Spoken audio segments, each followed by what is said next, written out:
बच्चों शुभोदय। बैठिए। तो आज हम 10वीं कक्षा के बरसते बादल कविता भाग से भाग 2 के बारे में आज जानकारी लेंगे। कल हम कविता के बारे में जानकारी लिए हैं। कौन सी कविता आप जानते हैं ना। सबसे पहले कविता 4 पंक्तियों में बताया था मैं, उन्मुखीकरण। तो उसका अर्थ हम आपको बताए हैं, आप अच्छी तरह से समझ गए हैं। फिर से एक बार उन्मुखीकरण का कविता किस प्रकार गानी है तो देखिए एक बार। क्या गाती हो, किसे बुलाती, बतला दो कोयल रानी। प्यासी धरती देख मांगती, हो क्या मेघों से पानी। इस प्रकार इस कविता को गाना है। हम बताए थे इसका अर्थ, क्या बताए थे तेलुगु में। इसका अर्थ हम कल बताए हैं। फिर से एक बार मैं बताऊंगा। क्या गाती हो, किसे बुलाती, ओ కోకిల రాణి ఏం పడుతున్నావు, కిసే బులాతి ఎవరిని పిలుస్తున్నావు, బతలాదో కోయిల్ రాణి చెప్పవా కోకిల రాణి, ప్యాసి ధర్తి దేఖ్ మాంగతి దాహంతో అలమటిస్తున్నటువంటి ఈ భూమిని చూసి ఏం చేయాలనుకుంటున్నావు, హో క్యా మేఘం సే పానీ, మేఘాలను అడుగుతున్నావా, ఆ మేఘాలని ఏమని, వర్షాన్ని కురిపించమని ఆ మేఘాలని అడుగుతున్నావా.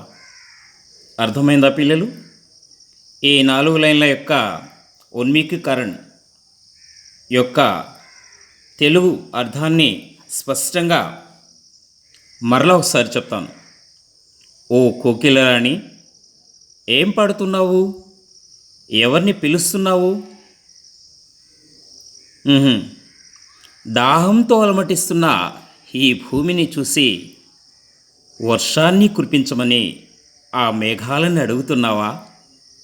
చూసారా, కోకిల రాణి నిజంగా మాట్లాడుతున్నట్లుగా కవి సుమిత్రన్ పంత్ గారు ఎంత చాకచక్యంగా ఆయన వర్ణించారు.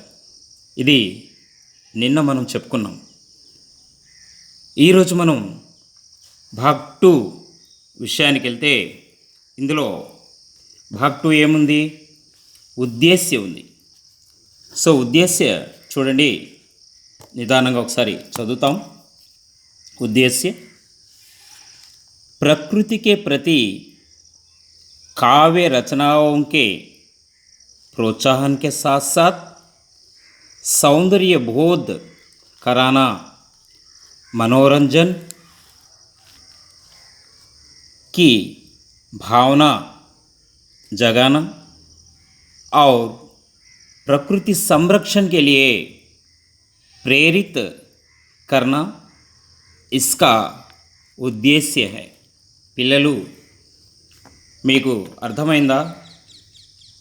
దీని యొక్క ఉద్దేశ్యం ఏమిటంటే, ముఖ్యమైనటువంటి ఉద్దేశ్యం ఏమిటంటే ప్రకృతి పట్ల కావ్య రచనలు రాసేటటువంటి ప్రోత్సాహాన్ని ఇవ్వటం, సౌందర్య బోధ చేయటం, మానవోల్లాసం అంటే మానవులకి ఉల్లాసాన్ని కలిగించటం, ప్రకృతిని సంరక్షించేందుకు ప్రేరణ కలిగించటం దీని యొక్క ముఖ్యమైనటువంటి ఉద్దేశ్యం.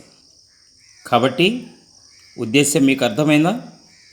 ప్రకృతికే ప్రతి, ప్రకృతి పట్ల, ఇక్కడ ప్రతి का अर्थ क्या है చూడండి. ఇక్కడ ప్రతి, ప్రకృతికే ప్రతి, ప్రకృతి పట్ల काव्य रचनाओं के प्रोत्साहन के साथ साथ, ప్రకృతి పట్ల కావ్య రచనల యొక్క ప్రోత్సాహం సాత్ సాత్ అంటే ఏంటి? సాత్ సాత్ అంటే ప్రోత్సాహంతో పాటు సౌందర్యబోధ కరానా, సౌందర్యబోధ చేయటం.